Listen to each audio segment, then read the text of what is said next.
How you doing? Oh, we had a sweep. A sweep for the spiral staircase. I love you more today than yesterday. You didn't see me? Fuck it, you don't need to see me. Don. I'm gonna go all over the place here. You might be tone deaf. You trying to sing that song was painful. Let me see. Jason singing that song. Oh, that was fucking. I couldn't look at him anymore, even though I wasn't really looking at him live. When Jason was singing that song, I felt uncomfortable because it was like we were making eye contact. So I had to like turn the phone away. I started laughing, but when Don started singing it, Don couldn't even get like the rhythm, couldn't get the words right, and he kept trying. So fucking great. So that both made me laugh.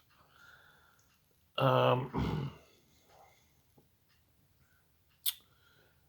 okay, Jason, when you described a bunch of serial killers versus the inappropriate touching bowlers, that was hilarious.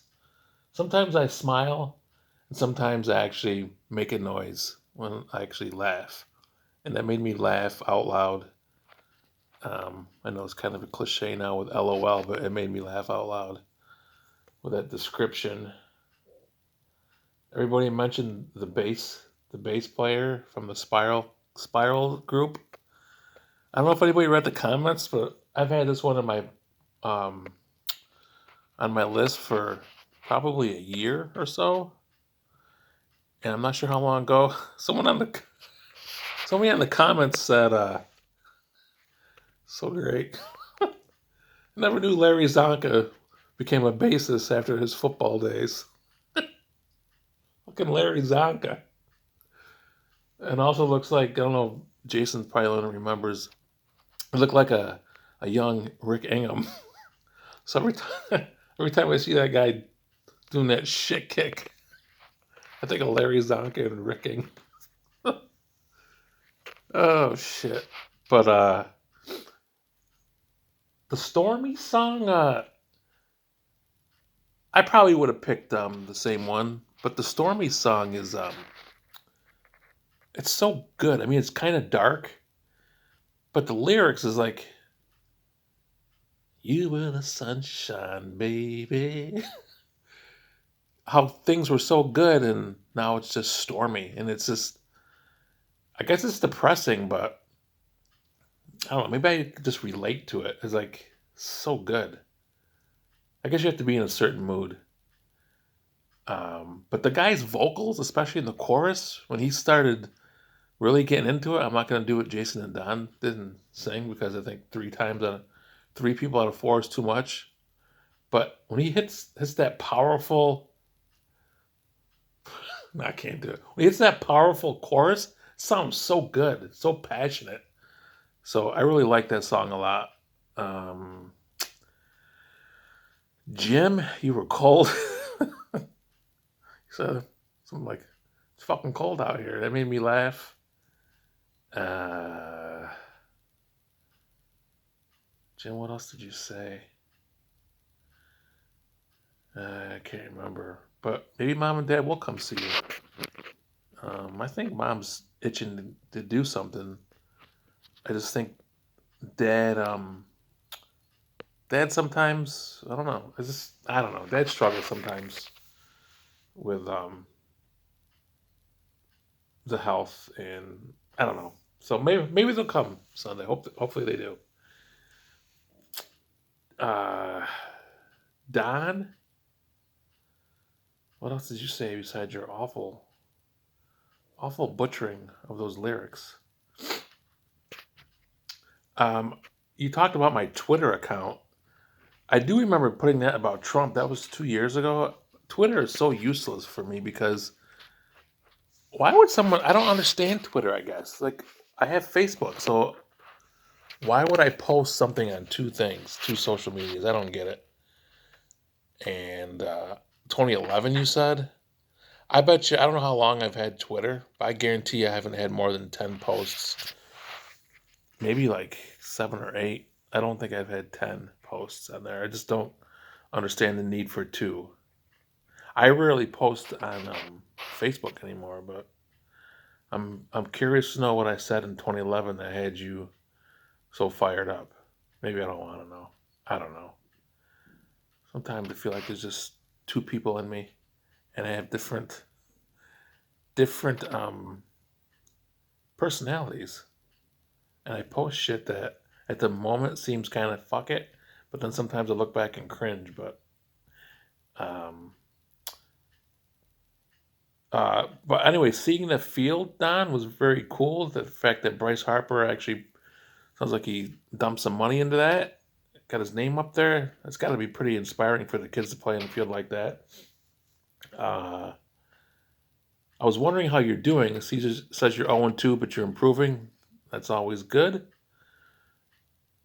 You talked about the girls, Caitlin switching positions. Dude, I don't understand that. I mean, of course, I've never seen her play, but I would guarantee that you are objective, and I definitely could see her just being a killer center fielder. And the thing is, third base, like going from center to the fucking hot corner. I mean, is she comfortable with playing that close to the hitter? Like, it's got to be a whole new take on the game. So hopefully she gets used to that. I'm sure she'll kill it when she does. But it's all repetition, right? Just having to get used to it. And Lucy making JV and varsity. I take another look. What the hell? When's the season start? Isn't the season starting like soon? It's freaking April. My opinion on that thing is, of course, if I'm 15 or 16, you want to make varsity because you don't want to not make it, right? That's the thing. You're on fucking varsity. Even though you might not play as much, you're on varsity. So it's like a badge, right? A badge of honor. Obviously, she'll play more at JV, so that would be good. But listen, here's one of my shit stories. I don't know if I've ever spoken out loud about this. In ninth grade, freshman football, I was absolutely terrible. And I was terrible at a few things sports wise, mostly because of confidence. I stunk. I stunk because I didn't, I thought I was no good. I remember ninth grade football, Coach Meese took me and Bob Malone aside and said, "Look, I forget exactly what he said. You two just don't seem to be into it, and I don't want you to get hurt." Something to that effect. Um, so he didn't really cut us, but he pretty much advised us to quit playing football. And I remember feeling so fucking little, so shitty. And Bob Malone, I'm pretty sure, just said okay, and he stopped playing. But I kept playing. I don't know why. I remember having a talk with mom, and he was right. I had no business playing. I didn't want to play. I hated it. I hated practicing. It was long. I sucked. I was little. Like, I don't even know if I was 100 pounds, maybe 110. And I got jacked up a couple times by Steve Zannon and Brad Bottle. They kicked my ass, and it fucking hurt. But my point was, I wanted to not get cut, so I played, and I was miserable. And my point is, you just don't want to get cut. So whatever. That was probably a whole lot of long win for nothing. But I think that's just at the end of the day, you don't want to be cut. So hopefully everything works out for the girls. Jay. Oh, you talked about the girls playing softball, and I could totally relate to the walking. Oh, I remember the kids playing. They called it was Farm B, and then it was Farm A, and Farm A is when the kids started pitching, and that was exactly what was going on there. Walks and just it is hard. It's hard to get into, and you got to be. I remember playing with the coaches was great. It was me, Chris Morello, and Nick Kalikia. And I tell you what, Nick was so good because you got to have one of those coaches that like, all right, like because after a while, I mean, we're like our body language probably sucked, but Nick was like, all right, let's go, everybody, keep up. All right, you're getting close there, Liz. His daughters, you're getting closer. Just follow through, like just always chirping to keep, like that's a fucking thing. Like, you for that level. So, anyways, I get what you're talking about with that. That was kind of brutal, but I mean, it's part of learning, I guess, right? Going through the whole system. I feel like there's so much more that I didn't comment on. Uh, anyway, Spiral Staircase wins in a sweep. Jim, I didn't even notice the guy on the ottoman. I don't know. Oh, one more thing. Going back to Jason's serial killers. Um, Speaking of serial killers, the fuck?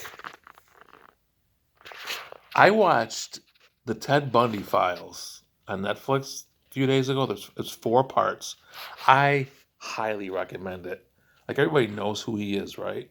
They know the story, but there's like interviews with him, and there's footage of the trial where he actually represented himself, and he's talking to these women that he actually came in contact with, and it's so creepy.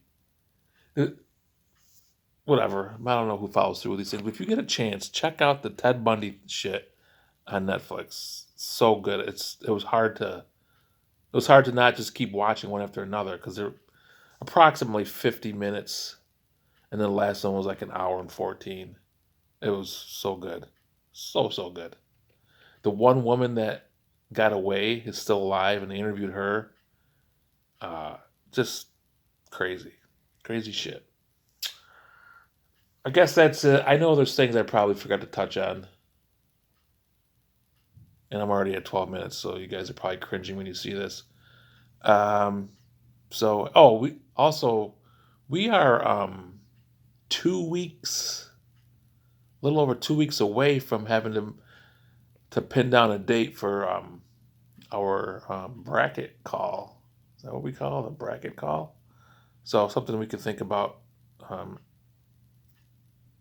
I guess any day works, so maybe we don't have to talk about it too much, but something just to put in your head. All right, guys, have a good weekend, and we'll talk to you later.